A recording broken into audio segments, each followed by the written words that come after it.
ആഘോഷങ്ങൾ അവസാനിച്ചാലും VM super വാല്യുവിൽ ഓഫറുകൾ അവസാനിക്കുന്നില്ല. ഒരു വീട്ടിലേക്ക് വേണ്ട എല്ലാ സാധനങ്ങളും ഒരു കുടക്കീഴിൽ. VM Super Value and Digi World, Chelakkara, Mullurkara, Vazhakkode.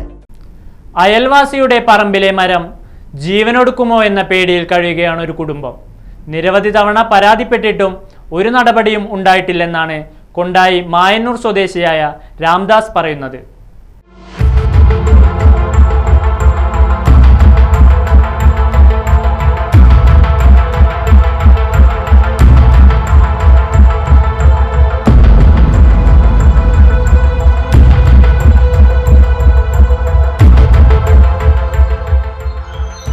ഞാൻ 2014 മുതൽ ഈ മരങ്ങളൊന്നും വെട്ടം നമ്മുടെ അയൽക്കാർക്ക് പറഞ്ഞു.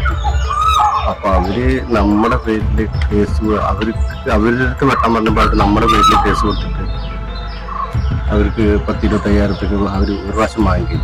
ഇതിപ്പോ അവർക്ക് റബ്ബർ വെട്ടാൻ വേണ്ടി അവര് വീണ് കിടക്കുന്ന മരം ഒന്ന് വെട്ടിയെടുക്കാൻ പറഞ്ഞാൽ അവരിനെ എന്നെ എൻ്റെ ഭാര്യനും ഭീഷണിപ്പെടുത്തി അശ്രദ്ധയും പറയുകയാണ് ചെയ്യുന്നത്.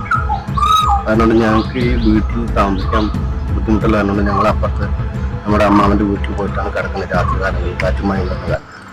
പഞ്ചായത്തുകൾ ഉദ്യോഗസ്ഥന്മാർ വരും, നോക്കും, അടുത്ത ആഴ്ച വെട്ടിക്കുക, പിറ്റത്താഴ്ച വെട്ടിക്കുക എന്ന് പറഞ്ഞു. 2014 മുതൽ ഞാൻ ഈ കംപ്ലൈൻറ്റ് കൊടുക്കാൻ തുടങ്ങിയ കടലാസിൻ്റെ സാർക്ക് എപ്പോൾ കാണിച്ചു കൊടുക്കാൻ തയ്യാറാണ്. ഒരു 10 പ്രാവശ്യം അദാലത്തിന് ഞാൻ പോയി, ഇതേവരെ അവർ ആരും ഹാജരായിട്ടില്ല.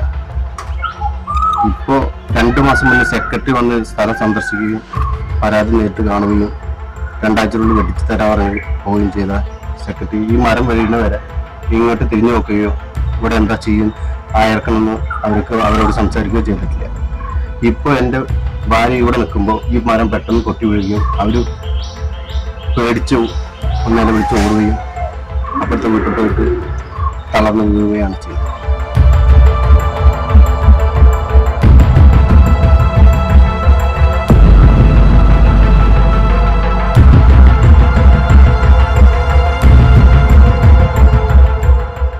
അപ്പൊ ഇന്നലെ ഞാൻ അവിടെ നിൽക്കുമ്പോഴായിരുന്നു കാറ്റത്ത് ആ മരം ഒടിഞ്ഞു വീണത്. ഇപ്പൊ ഇതാ ഞങ്ങളുടെ വീടിന്റെ മുകളിൽ കയറി പോയി കട പുഴകിട്ടാണ് നിൽക്കണത്. അത് എത്ര പറഞ്ഞിട്ട് അവർ വെട്ടുന്നില്ല. ഇനിയിപ്പോ ഞങ്ങൾ എന്താ വേണ്ടത്? പഞ്ചായത്തിൽ പറഞ്ഞു. ഇനി അവര് വന്ന് നോക്കും പോകും, അല്ലാണ്ട് ഒരു കാര്യമില്ല. ഞങ്ങൾ രാത്രിയിലെ പേടിച്ചിട്ടാണ് കിടക്കണേ. നല്ല കാറ്റുമഴയും വരുമ്പോൾ അതെങ്ങാനും കടപഴകി വീണാൽ ഞങ്ങളുടെ ജീവൻ ആപത്ത് വന്നാൽ പിന്നെ പഞ്ചായത്ത് എന്ത് പറഞ്ഞിട്ടും കാര്യമില്ല.